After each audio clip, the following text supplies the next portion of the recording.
I'm just going to throw this out as what you've got competing for the 4 positions and obviously the backups. You've got Joe Hayden, Leon McFadden, Pierre Desir. You've got, I had the roster right in front of me, and the page refreshes itself off the top of my head. I could do it, but I had the list right in front of me. It made it much easier for me here. You've got Dante Whitner, Jordan Poyer, who I liked the little bit that we saw from him here previously. Josh Aubrey, another guy. I liked the limited stuff that we've seen from him.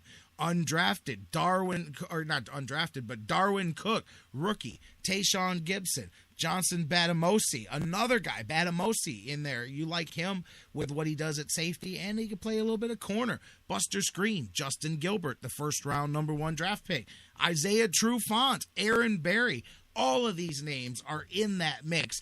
I would easily dare anybody to argue with me, deepest defensive back group that they've brought into training camp since they came back.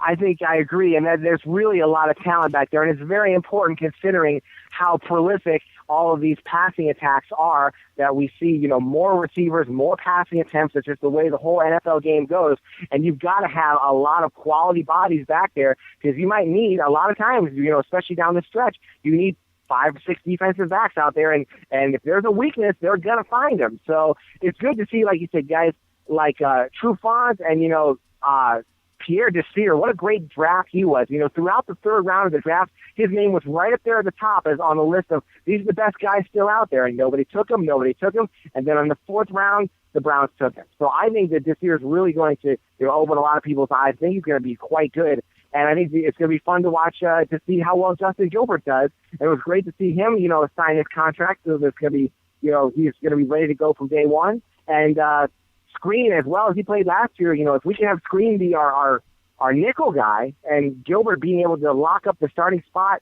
at the other cornerback, then we really are in business with Hayden holding things down on the other side. Yeah, that's how I see it breaking down, too. I see your starting 4 being Hayden and Gilbert at the cornerbacks, Gibson and Whitner as your safeties, but then, there's going to be a lot of competition for behind them because you've got, a lot of people sleeping on McFadden, and who knows what he could be, but to me, he's kind of like a bonus because he's a carryover from the previous, drafting and injuries. Who knows what you've got with him. He's been set back from the beginning. Pierre Desir, though, in that conversation, Buster Screen. Most likely, Desir and Buster Screen are your 2 backups at the cornerback positions. McFadden is in that discussion as a 3rd guy.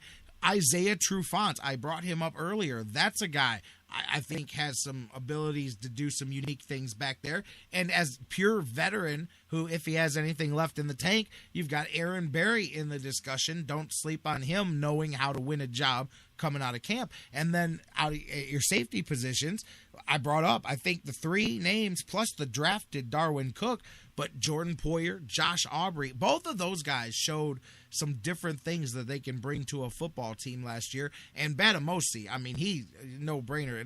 He's not fighting for a roster spot. He can fill in multiple positions. And I said they drafted Cook. A lot of depth there. Clearly, I just listed, 3, 6, 9, 10, 11, 12, 13, 14, 15 different guys. Obviously, 15 defensive backs aren't making this roster, so some good players are going to not make this roster.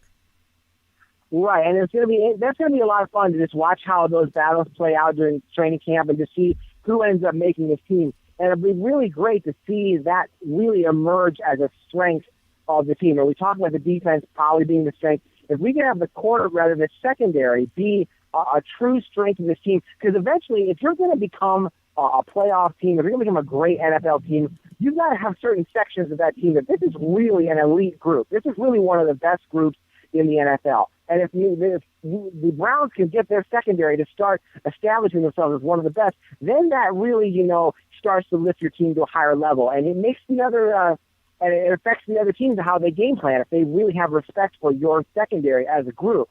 So we talk about how you build a team into a winner. Maybe a group like this, the secondary, might take a couple years, but this group might possibly coalesce into being one of the really better defensive backfields in the NFL. And that would be great to see because, like I said, if you're building a championship-type team, you've got to start somewhere with a big, strong building block. I'd go so far as to say that if Ray Horton had this group in the defensive backfield last year, then that defense would have been what Ray Horton envisioned it to be last year. I mean, what he was missing was the defensive backs to, like you said, that puts the teeth in it, because then everybody else can do their jobs, but it doesn't matter how fast you can get to the quarterback if they've already gotten rid of the ball and it's already on its way down the field, so and I don't know, what do you think about that statement? Do you think Ray Horton would have been nasty if he would have had this level of defensive backs to compete coming out of training camp? Because his schemes are aggressive, yes, but he didn't have any teeth behind it. I think he would have been a little bit better. I think that Horton kind of talked a little bit more than he was able to deliver. Unfortunately, he had a lot of good parts, and everybody does that. You're right. Yeah, he had a lot of good parts of a solid defense. I think everybody got all jacked up at the beginning of the year when we were holding teams to very low amounts of yardage. But the one team but the Browns defense last year didn't really make as many. They didn't make the big play when they needed. They didn't get the big takeaway when they needed. I think that's what separates a good defense from a great defense, and a good secondary from a great secondary. So, yeah, I think it would have helped, but I don't think that would have put Horton in the promised land as far as great defenses are concerned. Browns have made a few roster moves. Matter of fact, I just got an email while we were talking here, adding a few names to these piles. I know yesterday they released Jordan Brooks and Kenny Shaw. Jordan Brooks' agent tweeted us a couple of months ago how exciting he was going to be for Cleveland. Unfortunately, we're not going to get to find out, but they've added some linebackers to the pile. Last night, I got an email from the Browns. Ray Farmer added Edgar Jones. He's played 8 years in the NFL, drafted by Baltimore. He's a decent guy. A lot of special teams play. He's got a couple of fumble recoveries, some forced fumbles on special teams. He's had a couple of sacks in his career, but he's been added as well. Just moments ago, Browns added Jamal Westerman, a 6th-year NFL linebacker, 6'2", 260. Last played signed as a free agent by the Jets. He's got a handful of sacks, some fumbles, a lot of special teams. Clearly, these are both moves designed to bulk up the special teams as they head in here. That was the one place that the Browns, and we hadn't really talked about that, so this kind of fits right into it, looking to bulk up some heart to that special teams coverage and get the Browns special teams back up near the top of the league. Yeah, I think that's going to also be helpful, especially, like you said, if Travis Benjamin can come back and really establish himself by staying healthy and being a good punt returner, because that's when you have, opposing teams, worrying about him. And whenever you have a guy who they don't want to kick to, that's very, very good, because usually the plan is kick it as far as you can. If they're just worried about kicking it away from somebody, that's going to help. And that's, again, a possibility to have the special teams become a good part of your team. Of course, the kicker and the punter, Cundiff and Lanning, they both did pretty well there. I think they've earned their spot again, but you have a situation where you can, they're bringing a guy like Edgar Jones, and again, some of those secondary guys like Batamosi that we talked about, they can make some plays on special teams as well. And again, in a close game, sometimes it's a special teams play. Sometimes it's just one good block that makes the difference between, 6 points and 0 points. Well, yeah, and being able to stop those returns. I mean, we saw the Browns get gashed when they needed to make a stop, and I talked a lot about, that's where guys like, say what you want. Josh Cribbs, that's one of the things that he brought to the table, man, is that he would go down and make tackles. You need those guys that are willing to gun down and cover those kicks, and that's something that the Browns were having some problems with. So that's where a couple of those signings fit in. But, they're at, I believe the roster is at 88 now for training camp. I think, you'll probably see him add a guy or two here, but it all starts in earnest. They're working out this weekend. It has begun. We've got family, like you said, you're in Akron, family day, a week and a day away. Isn't it a week from tomorrow? Am I right? That's right. Yeah, and then that's it. You get into the preseason schedule from there 4 weeks later, and we're playing some football. We're 50 days away or so, 52 days, 51, something like that from opening day.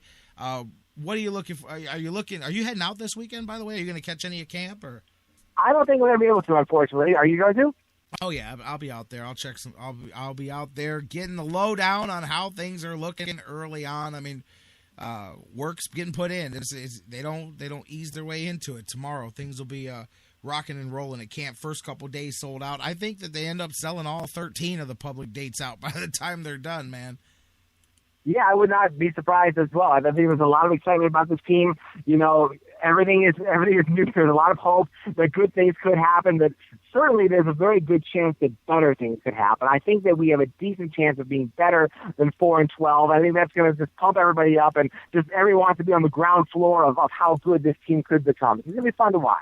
Absolutely. You know what? I want to circle back around. You and I at the beginning, before we started talking Browns, we were talking about Ray Rice and that garbage. I didn't get to it yesterday because the story, I had it, and we got caught up as we went off the air, and I didn't bring it up. How ironic. At the same time that the suspension was being announced, Ray Rice, at the same time up on the website for the Ravens and the NFL.com was the pink women's Ray Rice jersey that they added for sale in the NFL shop for $50 or whatever. Oh, and I'm like, come on, man, really? But I'll tell you what, and it's already coming. The headline, I see the big on the ESPN.com in the background here, as far as the heat from women's groups and from organizations that believe that they wimped out when it came to Ray Rice and his punishment, and I think that they're going to get a public backlash from this. That's why I said we're far from the only ones that have something to say about that. But I thought, how ironic. At the same day you're announcing Rice suspended 2 games for assault charge, and then you're dropping his women's pink Ray Rice jersey on the site to sell. Yeah, you're going to sell a whole lot of those. Good marketing, NFL there. You're going to sell a lot of those. Yeah, I think they're going to need to give that an irony discount of at least 50%. I don't know, man.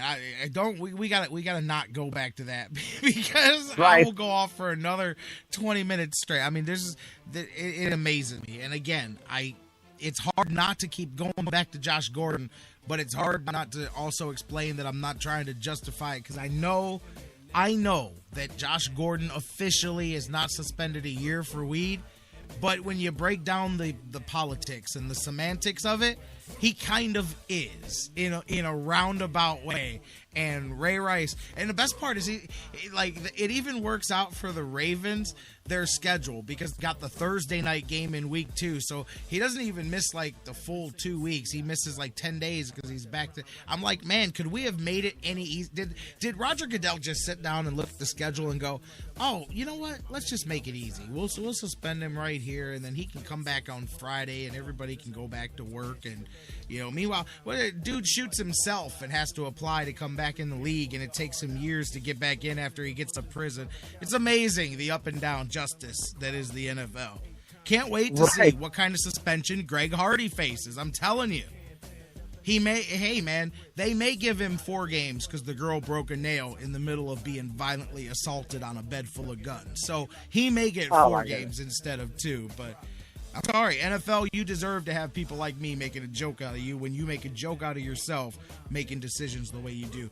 Jeff Gorman, the Browns back in camp. Jokes have written themselves most years with Brown seasons. Do you think they do this year? Give me you don't have to give me, hey, don't knock it down in stone. We got to see what this team does. But how are you feeling about this team in general compared to years past? Well, I feel a lot better because it seems like these guys know what they're doing. Of course, everybody seems like they know what they're doing when they get started. Yeah. Everybody always looks good at the beginning.